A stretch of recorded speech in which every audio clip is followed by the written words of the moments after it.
Hey guys, it's day 14 on the carnivore diet and also 14 days sober. Obviously, I didn't post a video last night because being sick, which was one of the side effects of the early stages of the carnivore diet. Um, that's not why I'm wearing gloves. That's for a different reason. Um, One of the side effects is foggy brain. So yesterday I completely forgot. Had dinner, went to sleep, woke up today, and it didn't dawn on me until like 12 o'clock. I was like, oh, I forgot to film a video. So, tried it yet? It's good.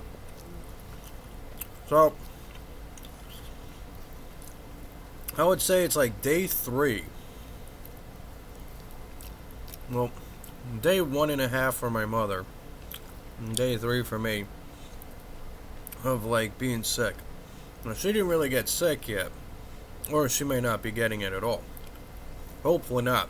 She doesn't have to deal with this shit, but she might be going down that road.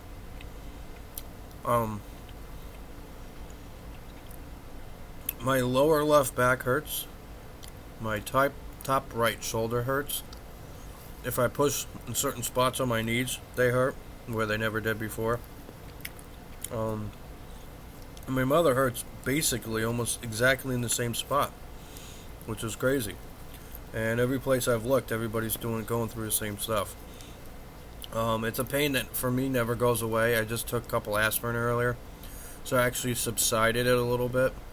I was going to try to stay away from aspirin, but it was just so hard to just do anything without constant pain. So, on to the next thing. Why am I wearing black gloves? Well, and the other fun thing is like the coughing. Coughing and sneezing. It's fucking phenomenal. But, yeah. Hard cartilage. One of the things they tell you to do is eat meat with a lot of fat in it. So right now we are having St. Louis pork ribs, extremely fatty. Earlier today we had one egg, one hard-boiled egg for breakfast.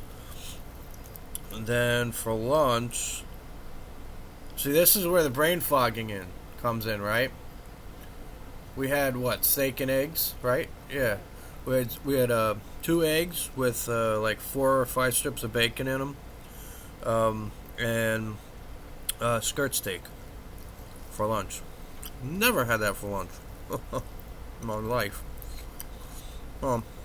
Probably did one point in time, but anyway, so the ribs are like really greasy and oily.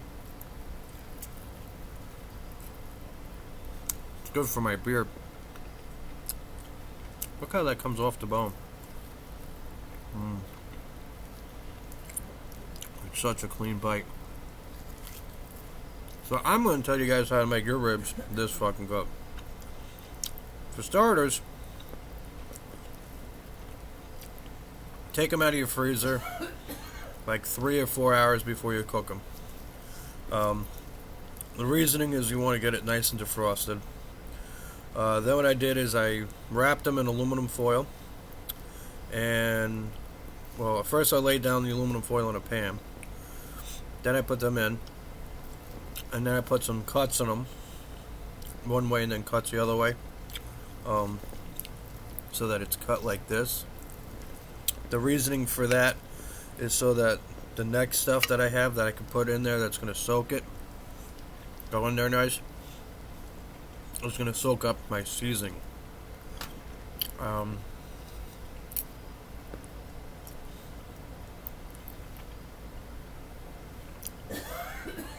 While that's going on, I'm preheating the oven to 400 degrees.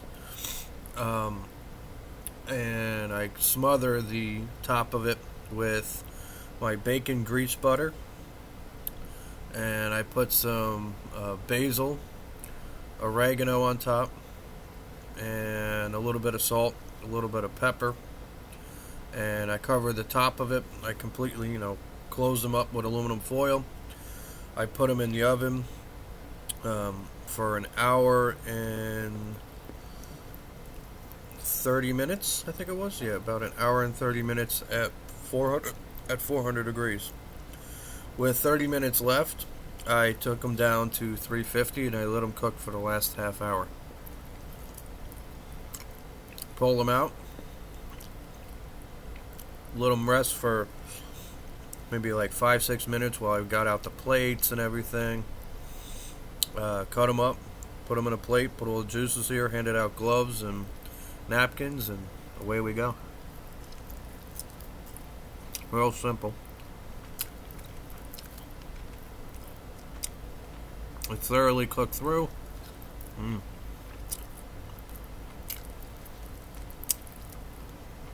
Soft, tender, utterly delicious. It's literally just freaking meat candy at this point. They're so soft that like you would think they're not even cooked. That's just because they're just so thoroughly soaked through with the butter. And these were pretty fatty ones too when I put them on. They're pretty fat too. I mean, look how it's like chicken. They're pretty fatty on them. So a lot of that fat rendered down as well. And just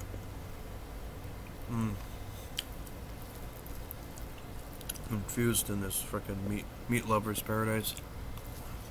So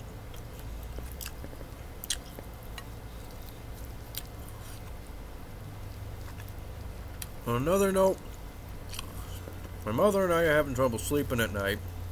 I tried sleeping on the couch today. That wasn't really working. Last night, we got probably the worst sleep we've had in a long time. Went to bed at 9 o'clock. Toss and turn all night long from pain. I was up at 4. She was up around 3. And,